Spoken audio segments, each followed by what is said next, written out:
Hey, I want to help you understand the difference between an artist in business and, Jane Average who decides to create a business.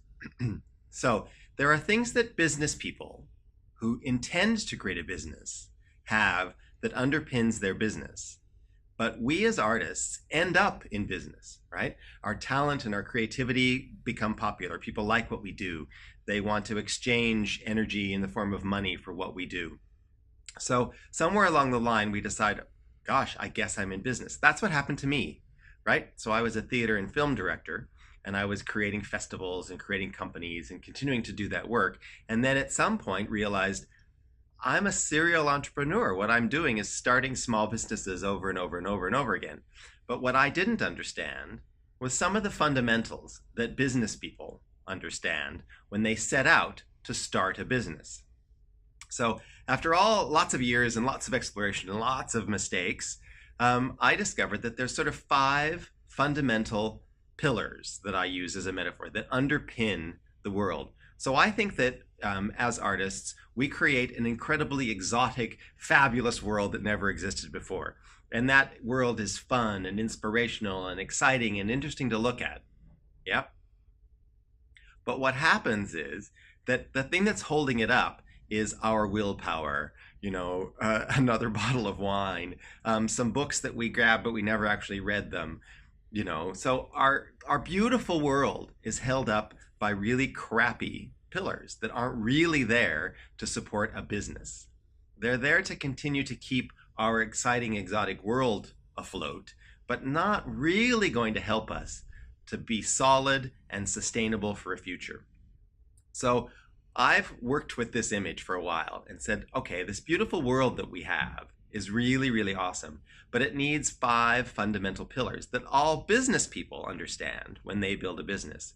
So that's been the thing that forms the basis of my book, is these five pillars and explaining them to artists. So it starts with vision and mindset. And I say that it starts with vision and mindset because that's the first pillar. You've got to get that right. 80% of success is psychological. And unfortunately, we don't typically have the mindset of someone who is initially starting out to have a business, right? So we have to have an ability to develop that mindset of an entrepreneur. And we are entrepreneurs as artists. We create amazing things. We solve problems. We create opportunities. We invent systems that never existed before. We take something that never existed before to market. So we are very entrepreneurial as artists, but we just don't have that mindset doesn't filter down into the business. So the first pillar is called vision and mindset because we have to get into the mindset of someone in business. The other thing is we have to have a vision of our arts practice moving into a business, right? We have to have a vision of what it's going to be like for us in 5 years' time if we take our arts practice and our talent and our creativity and we turn that into a business. So the first pillar has two important components. The first component is the mindset of someone in business and an entrepreneur. And the second is a vision for the business. If I'm going to put all this energy and all this effort into creating my arts practice and transforming it into a business and transforming myself into a business, what do I want it to be in 5 years? What kind of artist do I want to be as an artist in a successful, sustainable business 5 years from now? What do I want to have that I don't have right now? What do I want to be doing that I'm not doing right now? So that's this first pillar. It's called vision and mindset. Okay? So then the next pillar. So let's say you've got that. You've got your mindset clear. So you've got one solid pillar, which means that it's there to sustain this thing that's going to transform into a business. So what happens is your beautiful world starts to transform. It has solid footing. It has a pillar of solid strength beneath it that's going to support it and allow it to grow a bit. So you'll see that it starts to change things. The second pillar that gets added is the pillar of branding and values. Because we're artists, we're going to build a soul-centered, spiritual-based business. Yep. It's going to align with the things we care about in the world, what's important to us. So it's essential that it be clear that our business is about more than just making the art, right? We're about transforming. I say that every single artist, when we create work, we stretch a mind, we open a heart, We change a life. And that's what we care about. That's what's important to us. That's what our values are. So there has to be an alignment and a conscious awareness of the values that come out of our art and that are important to growing this business, right? So a lot of people say, oh, well, if I do the business things, then I'm selling out. No, that's not the case. You're going to build a value-centered business. You're going to build the business and do the art and create the sustainable, awesome practice that's going to bring in money and bring in success, however you measure success, because it has an alignment with what's important to you and what you care about. Okay? In our bigger work, the Artist Transformation School, we do a lot of work on this area to help you position yourself to find audiences, to find customers, to find fans that also care about the thing you care about and need what you create. Okay? So that's the values. The branding part is because we don't get the joy of starting from scratch. We can't start our arts business from zero, right? Average Jane that is going to open a pizza parlor, she gets to start from zero. That never existed before. She can start from scratch, right? But we've been an artist for part of our lives, most of our lives. So there's already a brand in play. And the brand that you have in play is a combination of your enthusiasm and your likability. So no matter what anyone else has told you about branding, it's not your visual identity, it's not your logo. It's a combination of your enthusiasm and your likability. So the next pillar that you establish is to be clear about your brand. How do people know it's you? When people see a bunch of art, when people hear a bunch of music, when people see a bunch of shows, how do they know this was one of yours? Well, whatever the answers to that is, whatever those answers are, that's the brand that you have. So that's why the second pillar is called branding and values. So look at this. Now you've got two awesome solid pillars underneath your beautiful world, and look how your world can change now. With two solid pillars underneath it, you can create more things. You can grow more things. You can make things more interesting, more attractive, more exciting. Okay? Then the third pillar I call marketing and message. Because if you know what you're doing, you have a clear vision, you know who you are that's doing it and why you're doing it, pillars 1 and 2, then it's time to get the message out there. So marketing is about finding the people who love what you do. So you can grow your market. You can find more people who like what you do, who care about the things you care about, who are aligned with your values, yeah? Who need what you have. So that's the marketing component. And the message component is the cool part that says, well, make sure that your message is on point now. And this is an important part of the book, and it's a huge component of the Artist Transformation School, because we were never taught copywriting, right? So we write story structure. We write introduction, body, conclusion. That's the way we were hardwired to work. Well, when you write that way, that doesn't communicate your message. That tells a story. And there's a place for story, absolutely, in growing your market. But what you want really is to learn value-based language. What's in it for them? Why do they value, meaning they want to spend their time and their money with you? And you put that into your messaging. So this third pillar is called marketing and messaging, because you need to grow your market, and you'll have the tools to do that. And you need to understand what's the message and how are you delivering that message, right? So part of that is advertising. So let me just help a little bit. There's a difference between marketing and advertising. Marketing is finding the people who love what you do. Advertising is letting them know you have it. And if your advertising is a message that's on point using value-based language, then people are going to read or see, oh, that's the thing I want. That's the thing I need. Where is that? Who has that? Oh, it's this awesome artist. So that's why the third pillar is called marketing and message. So if you've got your vision clear and you know where you're heading, you know who you are and why you do what you do, branding and values, you're growing your marketplace and you're finding the people who love you and love what you do, and you're communicating that clearly in a way that has meaning for them and delivers value to them, then things are going to start to really grow. So you understand in this picture that I've given you that people now are coming up to your island. They're finding ways to get to you. They're exploring your world. Well, that means that more money is starting to flow in, and because you're growing the business and what you're producing, more money's flowing out. So if more money's flowing out and more money's flowing in, It's time to get that fourth pillar in line. To build that fourth pillar, you work on money and finance.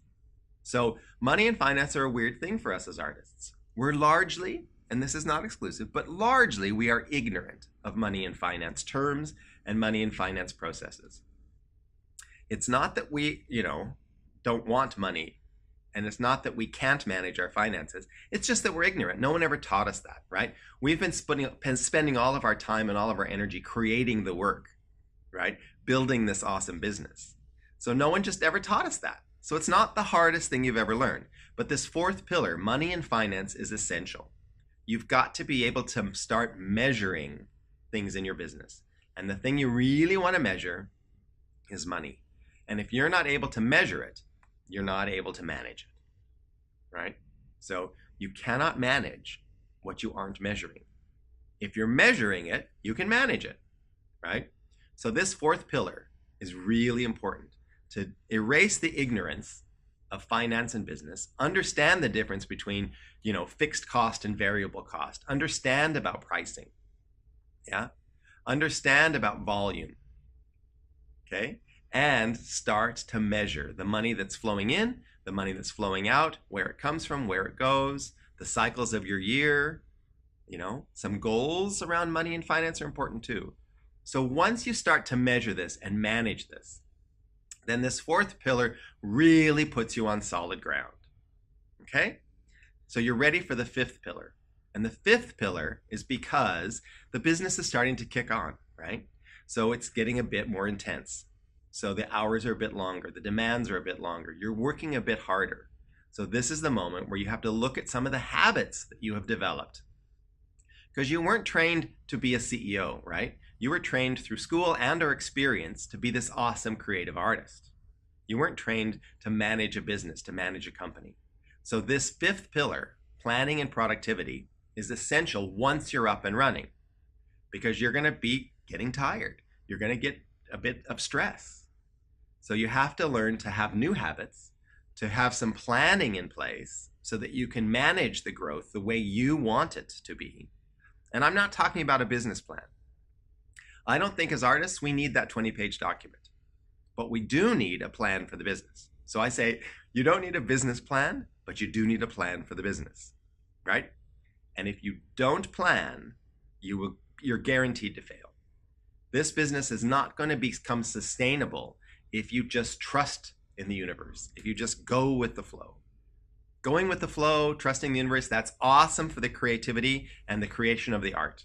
Not so good for building the business, okay? So, planning and productivity.